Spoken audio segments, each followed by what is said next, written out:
ડભોઈ તાલુકાના મેવાસના ગામો માટે સરકાર દ્વારા અકોટી ગામે માધ્યમિક શાળા માટે મંજૂરી આપવામાં આવી અને આજે ડભોઈ ધારાસભ્ય અને શિક્ષણ વિભાગના અધિકારીઓની ઉપસ્થિતિમાં શાળાનું ઉદ્ઘાટન કરવામાં આવ્યું। આ પ્રસંગે મોટી સંખ્યામાં ગામના આગેવાનો ઉપસ્થિત રહ્યા। શાળાનું નવું બિલ્ડિંગ ₹3 કરોડના ખર્ચે તૈયાર થશેનું ધારાસભ્ય શૈલેષભાઈ મહેતાએ જણાવ્યું। રાજ્ય સરકાર દ્વારા ગુજરાત રાજ્યમાં 165 માધ્યમિક શાળાને મંજૂરી આપવામાં આવી છે, જે પૈકી વડોદરા જિલ્લામાં 4 અને ડભોઈમાં 1 માધ્યમિક શાળાને મંજૂરી અપાઈ હોય ત્યારે છેલ્લા ઘણા સમયથી ડભોઈ તાલુકાના અકોટી ગામે માધ્યમિક શાળાની માંગ હતી। આ વિસ્તારમાં દૂર દૂર સુધી કોઈ માધ્યમિક શાળા ન હતી। સ્થાનિક ધારાસભ્યએ આ અંગેની રજૂઆત રાજ્ય સરકારમાં કરતા માધ્યમિક શાળાને મંજૂરી મળી હતી। આજે શાળાના ઉદ્ઘાટન પ્રસંગે શાળાના સર્વે કાર્યક્રમ પ્રસંગે ધારાસભ્ય શૈલેષભાઈ મહેતા સહિત શિક્ષણ વિભાગના અધિકારીઓ હાજર રહ્યા હતા અને મોટી સંખ્યામાં ગ્રામજનો સહિત શિક્ષકો અને વિદ્યાર્થીઓ ઉપસ્થિત રહ્યા હતા। શાળાના નવા મકાનનું કામ આશરે 3 કરોડના ખર્ચે હાથ ધરાશેનું ધારાસભ્ય શૈલેષભાઈ મહેતા દ્વારા જણાવાયું।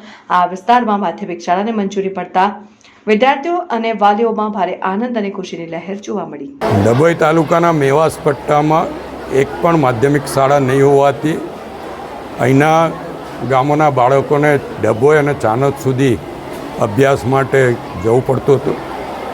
સરકારે જે હમણાં 162 જેટલી શાળાઓને મંજૂરીઓ આપી, વડોદરા જિલ્લામાં 4 માધ્યમિક શાળાને મંજૂરી આપી, એમાંની એક ડભોઈ તાલુકાની અકોટી આજે એનું વિધિવત રીતે ઉદ્ઘાટન કરવામાં આવ્યું છે। આજથી શાળામાં બાળકો ધોરણ 9માં અભ્યાસ કરતા થવાના છે। આવતા વખતે 10મું ધોરણ પણ અહીંયા ચાલુ કરવામાં આવશે અને અહીંયા 12 ધોરણ સુધી વિદ્યાર્થીઓને ભણવાનું મળે એવી વ્યવસ્થા સરકાર દ્વારા કરવામાં આવશે। જ્યારે હું 2017માં ઇલેક્શન લડવા આવ્યો ત્યારથી અહીંના લોકોની આ એક જ માંગણી હતી કે અમને માધ્યમિક શાળા આપો, જેથી અમારા બાળકોને અભ્યાસ અર્થે બહાર ના જવું પડે। આજે એમની લાગણીને માંગણી પૂરી થઈ છે। હું એમના પ્રતિનિધિ તરીકે સરકારનો પણ આભાર માનું છું અને અકોટી અને આજુબાજુના ગામોના તમામ નાગરિકોને અભિનંદન પણ પાઠવું છું।